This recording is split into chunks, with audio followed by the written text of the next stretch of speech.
Bonjour à toutes et à tous, j'espère que vous avez passé un bon week-end. Les supporters lillois ont sûrement le sourire ce matin. Le LOSC a remporté un match complètement fou contre Monaco. On a eu le droit à une rencontre spectaculaire avec deux équipes séduisantes, mais au final ce sont les Lillois qui se sont imposés face aux Monégasques 4-3. Sur la une de Nord-Éclair, on peut voir Jonathan Bamba en train d'exploser de joie, et sur la première page de l'équipe, il est rejoint par Cabella qui a fait tomber les manches pour montrer ses bras pendant la célébration de son doublé. Le Nord c'est chaud, titre le quotidien. Grâce à cette victoire, le LOSC repasse devant son adversaire du soir au classement 6ème. Dans le reste de la presse régionale, Ouest France applaudit la belle série du Stade Rennais. Les Bretons viennent d'enchaîner 6 victoires de suite, toutes compétitions confondues. Ils sont même invaincus depuis le 31 août. Puis le Racing revient de loin comme le titre Les Dernières Nouvelles d'Alsace ce matin. Mené 2-0 à Toulouse, Strasbourg a arraché le match nul 2-2. Enfin, le Stade de Reims a remporté son premier match à domicile de la saison face à Auxerre 2-1. Un soulagement pour les supporters champenois et le journal L'Union. Mais ce qui fait le plus réagir ce matin en France, ce sont les dernières révélations du Parisien au sujet du contrat du siècle de Kylian Mbappé. Le quotidien francilien a dévoilé les chiffres stratosphériques de son nouveau contrat signé entre le 20 et 21 mai dernier. Dans ce contrat de 2 saisons plus une en option, le buteur de 23 ans aurait d'abord touché une prime à la signature de 180 millions d'euros,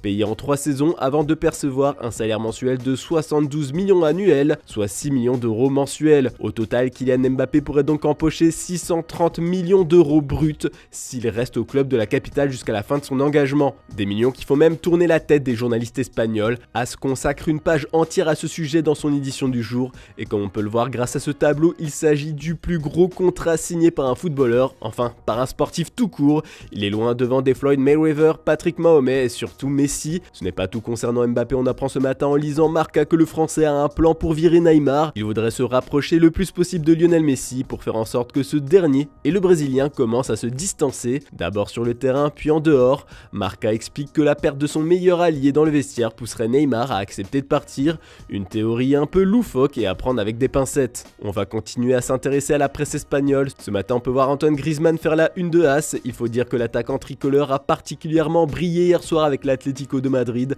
Il a mené les colchoneros vers la victoire grâce à un doublé. La dernière fois que Grisou a trouvé 2 fois le chemin défilé en un match, c'était le 19 octobre 2021 en Ligue des Champions face à Liverpool. Un vrai bol d'air frais pour le Français qui a même ouvert le score d'un corner direct, chapeau. En plus du côté du Betis, Fekir a lui aussi marqué, score final 2-1. Un autre champion du monde 2018 a fait parler la poudre en Espagne, Ousmane Dembélé. On retrouve l'ambidextre sur la première page de tous les médias catalans ce lundi. Hier, le FC Barcelone s'est tranquillement imposé à domicile face à l'Athletic Club 4-0, et ça c'est surtout grâce au festival Dembélé pour sport. Comme le titre au Mundo Deportivo, Dembouz était vraiment en mode rouleau compresseur. Déjà, c'est lui qui a lancé le match d'un coup de casque, puis il a délivré 3 passes décisives. C'est simple, il a été décisif sur tous les buts de la soirée. Fans de FIFA, attendez-vous à ce qu'il soit dans la Team of the Week mercredi. On part en Angleterre maintenant, pour une fois on ne va pas parler de Cristiano Ronaldo, promis. Par contre, on va s'intéresser au cas Hugo Lloris. Si ses coéquipiers en sélection ont brillé en Espagne, le capitaine de l'équipe de France est plutôt illustré par ses maladresses face à Newcastle. Le portier des Spurs a fait 2 énormes bourdes qui ont permis aux Magpies de s'offrir une précieuse victoire de 1. On peut voir sa plus grosse erreur en une du Daily Mirror et du Daily Express. Lloris est sorti loin de son but, puis percute Callum Wilson. Le buteur s'est rapidement remis de ce choc et place rapidement un tir du gauche qui a terminé dans le but vide. Au final, Tottenham s'est incliné sur le score de 2-1 à la maison. Et comme on peut le lire dans The Daily Telegraph, les supporters ont hué Conte et Lloris à la mi-temps puis à la fin du match. Puis Arsenal aussi a son lot de déception. Après un quasi sans faute en première ligue, les Gunners ont concédé leur premier match nul de la saison sur la pelouse de Southampton 1-1, mais ils restent leaders du classement. Et on va terminer ce petit tour en Italie. Le Corriere dello Sport ouvre son édition du jour sur la nouvelle victoire de Naples et les Partenopei ont réussi à prendre le dessus sur la Roma au Stadio Olimpico. C'est Victor Osimhen qui a trouvé le chemin défilé 10 minutes avant la fin de la rencontre. La sensation de ce début de saison en Serie A conforte un peu plus sa place de leader à 3 points de l'AC Milan. En parlant des Rossoneri, la Gazzetta dello Sport a partagé une interview exclusive de Jerry Cardinal, propriétaire du club.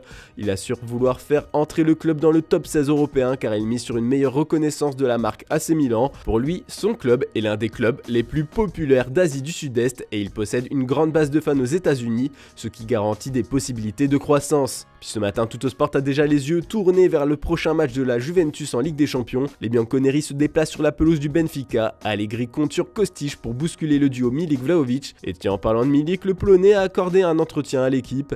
Il est revenu sur les raisons de son départ de l'OM, tout en assurant qu'il ne gardait que des bons souvenirs de son passage en France. France. J'étais heureux à Marseille, l'équipe s'améliorait à chaque mercato depuis mon arrivée. Tous les 6 mois, nous étions plus forts. Je suis arrivé en janvier, l'été suivant, les dirigeants ont pris 6 ou 7 joueurs importants et nous nous sommes qualifiés en Ligue des Champions. Ensuite, avec la Ligue des Champions, ils ont recruté encore des joueurs de grande qualité, mais j'ai eu une possibilité et j'ai voulu la saisir, a-t-il déclaré. Voilà, c'est tout pour ce lundi, on se retrouve demain matin pour une nouvelle revue de presse. N'oubliez pas le JT Foot Mercato en fin d'après-midi. Bonne journée à toutes et à tous.